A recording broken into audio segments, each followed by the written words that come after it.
Hello students, আমি প্রীতি Chatterjee grassroot এডুকেশনে তোমাদের স্বাগত জানাই। প্রত্যেক দিনই আমাদের কারেন্ট অ্যাফেয়ার্সের ওপর একটা র্যাপিড ফায়ার রাউন্ডের ক্লাস চলে, যেটা আমরা তোমাদের বেশিক্ষণ সময় নিই না। এই ক্লাসগুলো তোমাদের যে পরীক্ষাগুলো আসছে, সে সেন্ট্রাল হোক, স্টেট হোক বা আইবিপিএস হোক, ব্যাংক রিলেটেড হোক, সেগুলোতে এই কারেন্ট অ্যাফেয়ার্সগুলো খুবই উপযোগী এবং আশা করি তোমাদের এগুলো খুবই কাজে লাগছে। তাই জন্য এই ক্লাসটা তোমরা অবশ্যই লাইক করো এবং শেয়ার করো। আমি তোমাদের বেশিক্ষণ সময় নেবো না, তো চলো ফার্স্ট কোশ্চেন আমরা শুরু করি। Question number one: how many species, spies have been standardized under India's leadership through the Codex Committee on Spice and Culinary Herbs? Okay, ভারতের নেতৃত্বে Codex Committee on Spices and Culinary Herbs এর মাধ্যমে কটি মশলা মান্য করা হয়েছে। দেখো, ভারতের স্পাইস গার্ডেন অফ ইন্ডিয়া বলা হয় তোমার কেরালাকে, এবং বিদেশি জাতিরা মানে হচ্ছে ইউরোপিয়ান জাতিরা ভারতবর্ষে এসেছিলই হচ্ছে মশলার টানে। ওকে, তো যাই হোক, এর মধ্যে কটা মশলাকে হচ্ছে তোমার ইন্ডিকেট করা হয়েছে এই আন্ডারে। অপশন এ হচ্ছে 15, অপশন বি 19, অপশন সি 12 আর অপশন ডি হচ্ছে 21। 15, 19, 12, 21, অ্যান্সার হচ্ছে 19। ওকে, আচ্ছা, next question number 2: which Indian state has introduced chess in school and college curriculum to promote strategic thinking among students? কোন ভারতীয় রাজ্য স্কুল ও college পাঠ্যক্রমে দাবা অন্তর্ভুক্ত করেছে ছাত্রদের কৌশলগত চিন্তা ভাবনা বাড়াতে? Option A Kerala, option B Maharashtra, option C Karnataka, option D Goa. Answer হচ্ছে গোয়া।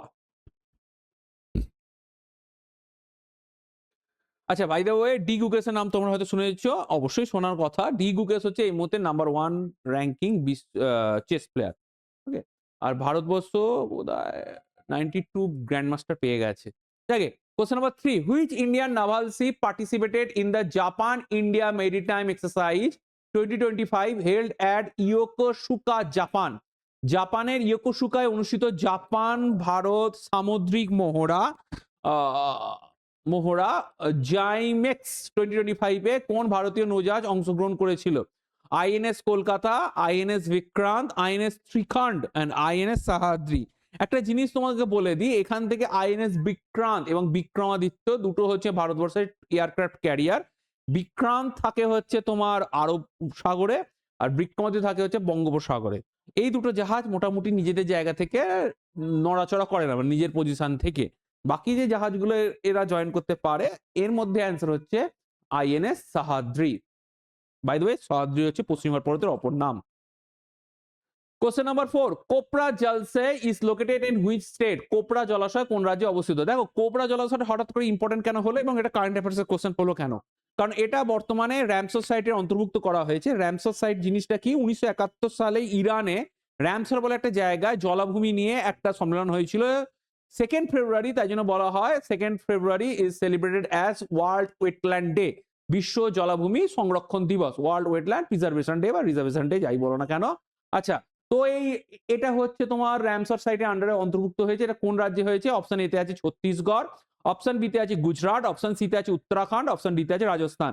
অ্যান্সার হচ্ছে ছত্তিশগড়। ওকে, বাই দ্য ওয়ে, ভারতবর্ষের সবচেয়ে বড় র্যামসার সাইট হচ্ছে কিন্তু চিল্কা, এবং ফার্স্ট মানে প্রথমও হচ্ছে কিন্তু চিল্কা। ওকে, আচ্ছা, আর পশ্চিমবঙ্গের সবচেয়ে বড় যেটা হচ্ছে রিসেন্ট ঘটনা, তোমরা নিশ্চয়ই জানো, নরেন্দ্রপুরের কাছে আনন্দপুরে মোমো তৈরি করা একটি কারখানাতে আগুন লেগে মানুষ দগ্ধ হয়ে মারা গেছেন।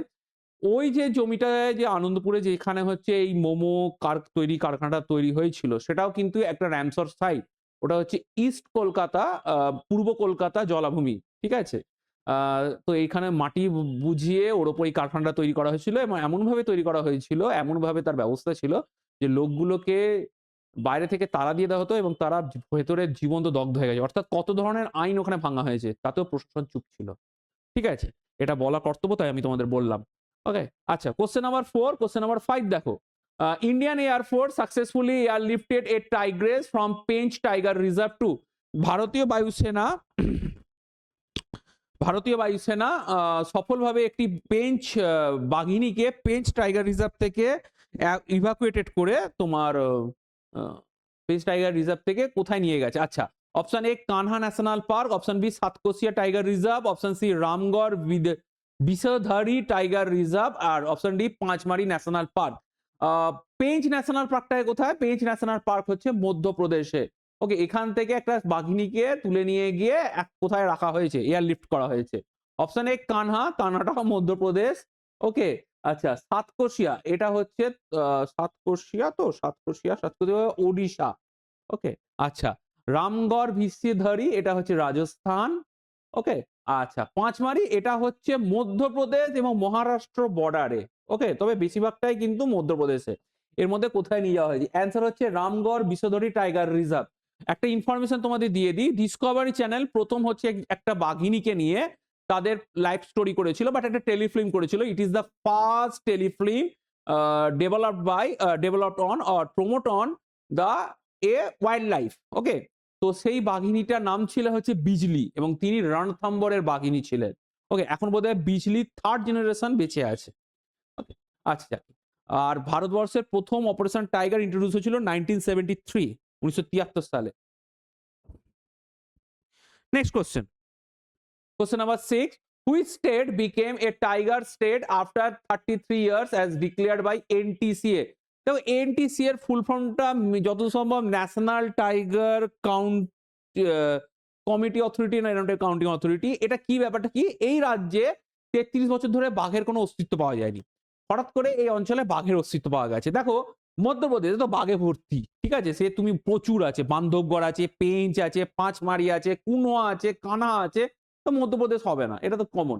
বি রাজস্থান, রাজস্থান হওয়ারও কোনো চান্স নেই। কেন রাজস্থান হওয়ার চান্স নেই? এটা রণথম্বর আছে, রণথম্বর আছে, সরিস্কা আছে, যেগুলো বাঘের জন্য বিখ্যাত। আচ্ছা অপশন ডি আছে মহারাষ্ট্র, তারোবা আছে, সঞ্জয় গান্ধী আছে, এগুলো বাঘের জন্য বিখ্যাত। তাহলে অ্যান্সার কি হবে? অ্যান্সার গুজরাট, যেটা হচ্ছে গুজরাট হচ্ছে সাধারণত এশিয়াটিক লায়নের জন্য বিখ্যাত, কিন্তু গুজরাটেও বাঘের দেখা পাওয়া গেছে।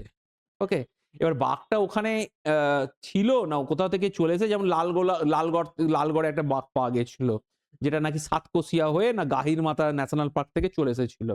ওকে, ওড়িশা। তো এরকম হতে পারে, কিন্তু বর্তমানে গুজরাটে বাঘ দেখতে পাওয়া গেছে। আচ্ছা, আর একটা জিনিস ইনফরমেশন তোমাদের দিয়ে দিই, আর একটা ইনফরমেশন তোমাদের দিয়ে দিই। রিসেন্টলি কালিম্পং জেলায়, পশ্চিমবঙ্গের কালিম্পং জেলায় দুটো ব্ল্যাক প্যান্থার দেখতে পাওয়া গেছে। যদিও ব্ল্যাক প্যান্থার কিন্তু ওটা নয়, ওটা ব্ল্যাক লেপার্ড। লেপার্ড আর ব্ল্যাক লেপার্ড আর ব্ল্যাক প্যান্থার কিন্তু বোথ আর সেপারেটেড। ব্ল্যাক প্যান্থার সাধারণত বলা হয় হচ্ছে যে জাগুয়ার বলে এক ধরনের বাঘ আছে, যেগুলো হচ্ছে রেন ফরেস্টে দেখতে পাওয়া যায়, বেসিক্যালি কেন ব্রাজিলেই দেখতে পাওয়া যায়। জাগুয়ার দেখতে পাওয়া যায়, তাদের শরীরে যদি পিগমেন্টেশন হাই হয়ে যায়, তখন তাদের রং যদি কালো হয়ে যায়, তখন তাদেরকে বলা হয় ব্ল্যাক প্যান্থার। ব্ল্যাক প্যান্থারের ব্যাপারটা কি হয়? ব্ল্যাক প্যান্থারের চোখ সবুজ হয়। সাধারণত বাঘ বা প্যান্থার শ্রেণীর প্রাণীদের চোখ দেখবে হলুদ ফাটার মতো জলে, কিন্তু ব্ল্যাক প্যান্থারের চোখ হচ্ছে সবুজ, এবং এরা স্বভাবে অনেক হিংস্র। এবং দেখা গেছে, আমি সেদিনকেই দেখছিলাম ন্যাট জিওতে না ডিসকভারিতে না এনিম্যাল প্ল্যানেট, কিছু একটা তো হবে, ওদের ক্যানাইনের যে দাঁতগুলো হয় তাদের দৈর্ঘ্যটা অনেকটা বেশি হয়, অনেকটা মানে কিছু সেন্টিমিলিমিটার বেশি হয়। ওকে, তো যাই হোক, তো এখানে অ্যান্সার হচ্ছে Gujarat. Next question Question number 7. In which state is the Kamala hydroelectric project approved by the Public Investment Board located? কোথায় পাবলিক ইনভেস্টমেন্ট বোর্ড অনুমোদিত কমলা জলবিদ্যুৎ প্রকল্প কোন রাজ্যে অবস্থিত? Option A Himachal Pradesh, option B Arunachal Pradesh, option C Uttarakhand, option D Sikkim. Answer হচ্ছে অরুণাচল প্রদেশ। Next, question number 8. On which date will the 9th Siddha Day be observed in 2026 to honor Siddhar Agasthyar and promote Siddha medicine? সিদ্ধার আগস্ত্যের সম্মানে এবং সিদ্ধ চিকিৎসা প্রচারে 2026 সালে নবম সিদ্ধ দিবস কত তারিখে পালিত করা হচ্ছে? অপশন এতে আছে 1 জানুয়ারি, অপশন বি 3 জানুয়ারি, option C 6 January, option D হচ্ছে 10 জানুয়ারি। অ্যান্সার হচ্ছে 6 জানুয়ারি। Question number 9. Akasa Air became India's which numbered airline to join the International Air Transport Association? Akash air আন্তর্জাতিক বিমান পরিবহন সংস্থাতে যোগদানকারী ভারতের কত নম্বর বিমান সংস্থা হয়েছে? অপশন এতে আছে তৃতীয়, অপশন বিতে আছে চতুর্থ, অপশন সিতে আছে পঞ্চম, অপশন ডিতে আছে ষষ্ঠ। এখানে অ্যান্সার হচ্ছে অপশন সি পঞ্চম। Next question number 10. Which organization developed the hand-operated seawater desalination system for soldiers in remote area? দূরবর্তী এলাকায় সৈনিকদের জন্য কোন সংস্থায় hand operated sea water desalination লবণাক্ত কম কমানোর জন্য তৈরি করেছে? Option A ISRO, option B ভেল, option C HAL, option D DRDO. এটা চোখ কান বুঝে ডিআরডিওই হবে। Answer is DRDO. DRDO installation year 1969, Defense Research and Development Organization. Okay. Next question. Question number 11. Which country has introduced the new e-production investment business visa for Chinese national to facilitate business travel? চীনা নাগরিকদের ব্যবসায়িক ভ্রমণ সহজ করতে কোন দেশ নতুন ই-প্রোডাকশন investment business visa চালু করেছে? Option A India, option B Japan, option C Singapore, option D United Arab Emirates. Answer হচ্ছে India. Question number 12. On which date is the World Day of War Orphans observed every year to raise awareness about children orphaned due to wars? যুদ্ধের কারণে অনাথ হওয়া শিশুদের সম্পর্কে সচেতনতা বাড়াতে প্রতি বছর কোন তারিখে যুদ্ধ অনাথ দিবস পালিত করা হয়? Okay, option A 6 January, 6 January, option B 14 January, option C 21 March, option D হচ্ছে 1 ডিসেম্বর। অ্যান্সার হচ্ছে 6 জানুয়ারি। Question number 13। আচ্ছা, কোশ্চেন নাম্বার 13 এ হচ্ছে তোমার হচ্ছে কোশ্চেনটা হচ্ছে জাতিসংঘের, আচ্ছা বাংলাটা বলি, হ্যাঁ। জাতিসংঘের অর্থনৈতিক ও সামাজিক বিষয়ক বিভাগ WESP 2026 রিপোর্টে ভারতের 2026 সালে কত শতাংশ জিডিপি বৃদ্ধির পূর্বাভাস দিয়েছে? ইংরেজিটা হচ্ছে what GDP growth rate has been projected for India in 2026 by the United Nations Department of Economic and Social Affairs in its WESP 2026 report. Option এতে আছে 6.6%, অপশন বিতে আছে 6.2%, 6.2%, অপশন সিতে আছে 7.1%, অপশন ডিতে আছে 5.9%। অ্যান্সার হচ্ছে 6.6%। ওকে, আচ্ছা জিডিপি রেট, এবার এটা তো আমার কিছু বলার নেই, ইকোনমিক্স স্যার বলবেন, ঠিক আছে।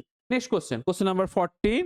In which state was India's largest integrated inland rainbow trout farm recently launched? ভারতের বৃহত্তম সমন্বিত ইনল্যান্ড রেইনবো ট্রাউট খামার সম্প্রতি কোন রাজ্যে চালু হয়েছে? Option A Andhra Pradesh, option B Telangana, option C Karnataka, option D Maharashtra.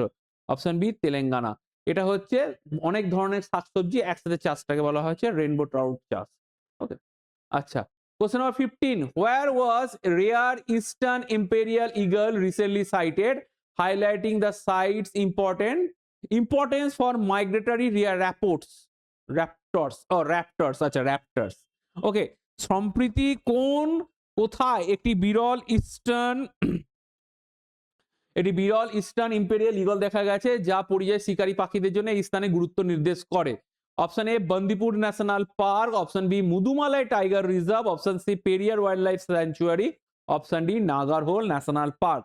আচ্ছা, বন্দিপুর হচ্ছে কর্ণাটক, মুদুমালাই তামিলনাড়ু, পেরিয়ার কেরালা, নাগারহোলটা আমার এই মুহূর্তে মনে করতে পারছি না। অ্যান্সার হচ্ছে মুদুমালাই টাইগার রিজার্ভ। তো এখানে আমাদের 15টা কোশ্চেন শেষ হলো, এখানে আমাদের ক্লাস শেষ হচ্ছে। তোমাদের ক্লাস ভালো লাগলে অবশ্যই লাইক করো এবং আরো শেয়ার করো। নেক্সট ক্লাসে তোমাদের সাথে আবার দেখা হবে। গুড।